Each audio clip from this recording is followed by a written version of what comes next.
This is Ask a Couples Counsellor, a show that answers all the relationship questions you're too afraid to ask. On the show, we'll take your questions and give you the tools you need to build trust and intimacy with your partner. I'm your host, Neha Kapoor. I'm a registered clinical counsellor and psychotherapist, and I'm really passionate about helping couples navigate the challenges that we all go through. Because after all, every relationship encounters some stormy weather now and then. Hello, and welcome to today's episode of Ask a Couples Counsellor, where we'll dive into some of the real and relatable challenges couples face when it comes to finances, future plans, and communication. It's not always easy to talk about money, especially when you're considering big life decisions like marriage, kids, and buying a house. But trust me, you're not alone in this. These are common topics that come up often in therapy, and how we approach them can really shape the health of our relationship.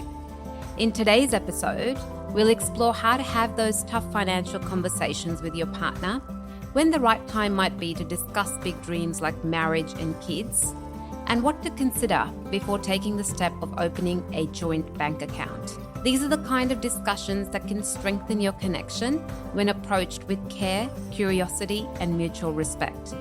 So whether you're navigating financial hurdles, trying to figure out how to move forward with big life decisions, or simply looking for ways to communicate better with your partner, this episode has something for everyone. So let's get into it.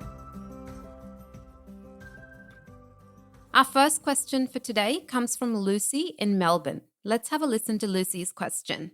My partner and I have been together for 5 years. We live together and he never has any money. When we first got together, it wasn't a big deal because he'd just transitioned into a new job and was getting settled. But now we're talking about marriage and kids and buying a house, and that just doesn't seem realistic. How do I talk to him about his financial situation when I don't even know where he's spending the money in the first place? Look, Lucy, you're definitely not alone in this. As a couples therapist, I see these kinds of issues come up often. And financial struggles can create a lot of tension, even in the most loving relationships. And it's such a common dynamic, right, that it's almost a given in therapy sessions, whether it's about mismatched spending habits, hidden debts, or differing views on what financial stability looks like. I see many couples that come to therapy with the hope of improving their communication around money. But what often happens is that financial issues trigger deeper emotions like fear, insecurity, or even resentment. Money isn't just about numbers. It's tied to our values, our sense of security, and how we envision our future together. So when there's a disconnect in this area, it can feel like a wall is being built between you and your partner. But talking openly and without judgment is such a powerful tool in breaking that down.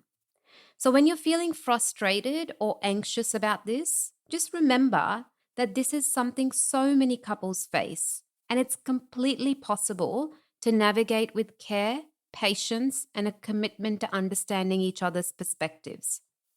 Financial issues can feel isolating, but as you work through them, you're building not just financial stability, but emotional trust and connection. So when it comes to having that conversation, it's really important to approach it with empathy and curiosity rather than judgment. Try to create a safe space where you both feel heard and understood.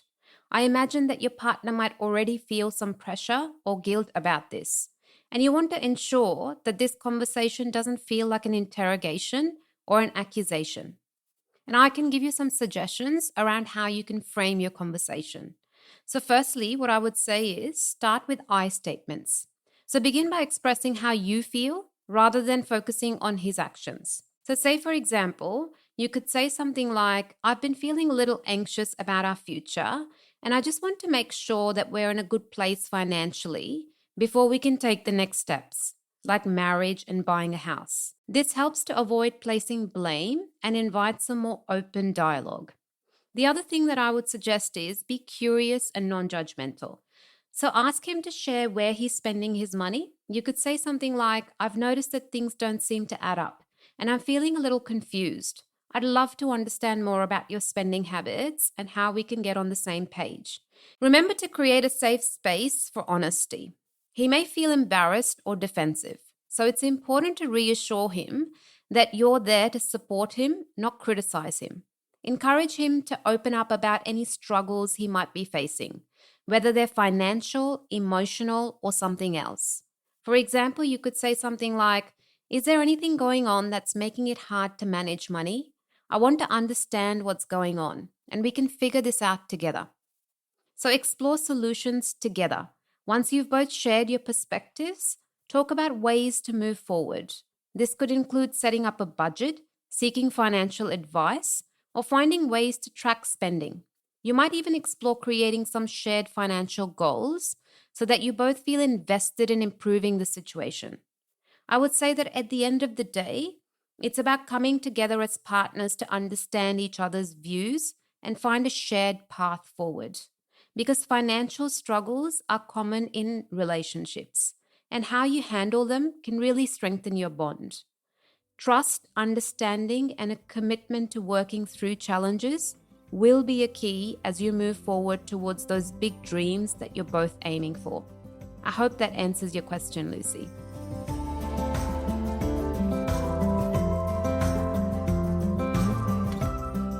All right, our second question for today comes from Dana. Let's have a listen to Dana's question. What are some things I need to consider before opening a joint bank account with my partner?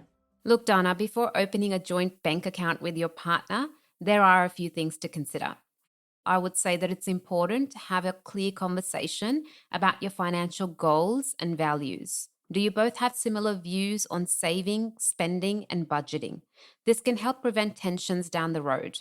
Secondly, I would say be open about any existing debts or financial obligations so everything is transparent. Because trust is vital and sharing financial history is a good foundation for that. And finally, I would say consider the emotional aspect. Money is often tied to deeper feelings of security, independence, and control. Are you both comfortable with the level of financial independence a joint bank account represents? It's not just about managing money, it's about aligning on your shared vision for the future. I see a lot of couples in therapy who are navigating these conversations, and they often find that creating a space of mutual understanding and respect around finances makes all the difference. I hope that answers your question, Dana.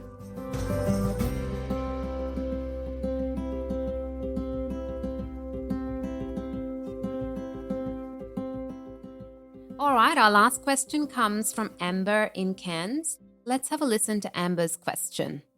When is the right time to bring up serious stuff like kids and marriage with someone I'm dating? Amber, this is such an important question, and it's something that comes up often in couples therapy. Look, it's natural to wonder when the right time is to discuss big topics like marriage and kids. I would say that the key is timing and ensuring you're both in a place of emotional safety and openness. So, what I would suggest is start by getting to know each other's values and long term goals, and don't rush into these conversations. It's important that both of you feel comfortable and secure in the relationship before bringing them up. A great time to introduce these topics is when you're both enjoying quality time together, free from distractions, and you can really listen to each other's thoughts and feelings. Remember, it's not about having all the answers right away. It's about creating space for a deeper, meaningful conversation. I see this in therapy all the time. Couples who take the time to really understand each other's perspectives build a stronger foundation. Trust that it's okay to talk about your desires, but also be open to how your partner feels and where they are in their own journey. This conversation doesn't need to be rushed. You'll know the right time when it feels natural for both of you, and trust your intuition to guide you. Often, our gut feelings can point us to the moments when we're both ready to have deeper conversations. You're not alone in navigating this. Many people find that these kinds of talks bring them closer, even if they don't have all the answers yet. I hope that answers your question, Amber. That's it for today, but before I go, if you have any burning questions you want answered, send them to novoempowercounselling@gmail.com. Let's navigate this journey together because better relationships start with understanding. I can't wait to hear from you. You've been listening to Ask a Couples Counsellor, a show that answers all the relationship questions you're too afraid to ask. This show is produced by Novo Empower Counselling. We provide a range of services, including couples counselling, individual counselling, and online counselling. To find out more, visit our website novoempowercounselling.com.au. This show was produced with strategy and production support from Wavelength Creative. To make sure you don't miss an episode of Ask a Couples Counsellor, be sure to subscribe to or follow the show in your podcast app. And while you're there, I'd love it if you could leave me a 5-star review. It really helps others find the show. I'm your host, Neha Kapoor, and I'll see you in the next episode.